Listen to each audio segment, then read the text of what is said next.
course, innovation is all about the making of relationships, the creation of new ideas, new methods, and new relationships.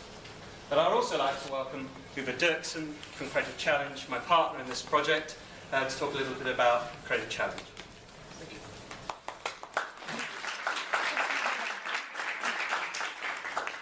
Thank you, David.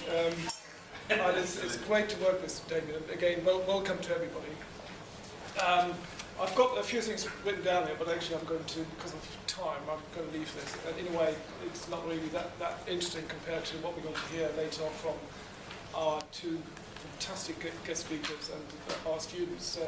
And you've got all this theoretical stuff going on around out there, and you've got the practical world. And what I've noticed is there's often a very profound gap between all the theory and the practice. And I'm sort of interested in how you reconnect people, actually, and reconnect heads and bodies, rather than a political class, if you're not careful, on all sides, that sound as though they're giving us policies that they picked up at their university lectures, but have never actually done anything in the real world and grounded and worked out what that means in practice in detail. And many years ago, I met a guy called Paul Preston, who was the person who brought McDonald's into Britain, an American entrepreneur. And you might hate McDonald's and have all sorts of fantasy ideas about why it's all terrible, but I have to tell you that he taught me some things about the world. And at that time, long before we'd really heard of McDonald's in Britain, what Paul Preston was worrying about is, how do you build one shop in Woolwich, actually? Where do you get the chairs from that you can drag across the floor 200-300 times a day without the legs falling off?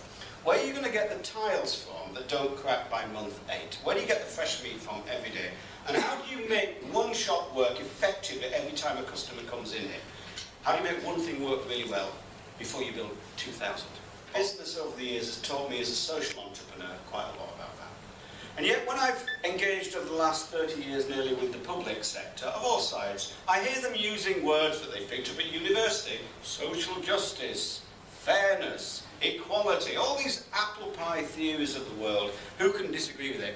And they think you could build 2,000 new schools or 2,000 new health centres or whatever it is. But if you stay in a housing estate for 27 years and you watch the effect of all of that and you don't disappear off after year 3, you will notice that by year 7 most of it isn't sustainable. The money's going south, most of it's a crap school, and half it doesn't work. Yeah?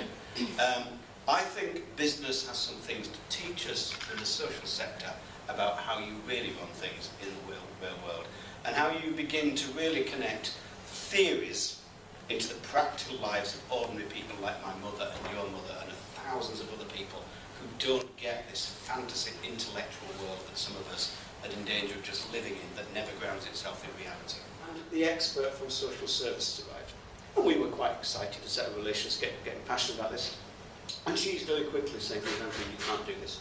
I'm an expert in childcare, I've done 18 years in it, I've done all the courses and all the research and all of this stuff. And you can't have a church and a theatre and an art gallery and all this stuff in one space. There's all these rules and regulations. And she puts her hand in her bag and pulls out like an encyclopedia of 1,000 reasons why nothing can happen in the world. All researched to death. Yeah? I said, look, surely new things must happen in the history of the world, not round here. Yeah? It was all no culture. Yeah? And by the way, this is the culture that feeds into government, all this endless research, you know, it's interesting. As we believe human beings are fundamentally creative, actually. They're not biological machines, as the NHS often wants to tell us. There's more to us than that, actually, I think. We are naturally creative entrepreneurial people, because I'm fed to the teeth of these environments who come along and say, Andrew, I'm busy saving the planet. I can't come in the park and help you plant roses.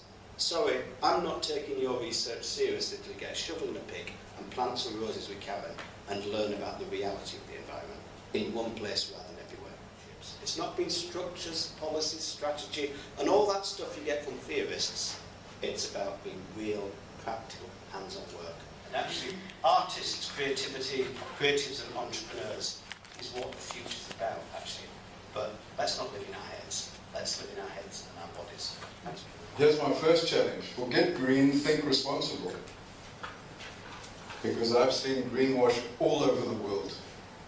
And there's so much space to hide in that word green, as there is in that word sustainable. But it's very difficult to duck and dive around that word responsibly. We need to get real. And what we mean by that is responsible, environmentally aware leadership. And how do we do that? It depends on our ability to cope with black swans, ostriches, turkeys, and a load of crap. As well as beliefs, attitude, behavior, and our insatiable appetite for resources. And it's disturbing that people do this. And this would be funny if it wasn't so bloody serious. Because that rhino horn is not an aphrodisiac. Africa has been blessed and cursed because of resources. And there's a lot of conflict around it. One of the biggest ones is water, and we're seeing it climbing up the agenda day by day. The books are coming out, the movies are being made, it's hitting international conferences. In fact, this is just next month, June, I think, at Chatham House. New world needs new models, new thinking. And the height of insanity is what? You all know about this? Is to do today what we did yesterday and expect tomorrow's results to be any different. By the way, ostriches do not bury their heads in the sand. That's wrong, that's another myth. That's rubbish, they don't do it. But I know certain creatures that do. And they're more worrying, they're more disturbing. So that brings me on to turkeys. Now what's this got to do with anything? Well, for centuries, learned men believed that the earth to be the center of the universe. Then came along Copernicus with some positive conflict. And he said no. And he challenged the status quo and said no, the earth spins and we travel around the sun. But the secret and keys to success, well, who the hell knows? But the key to failure is trying to please everybody. And that's been today's message. Positive conflict. You cannot please everybody. And it's a very simple, fairly laid out route of how to get there.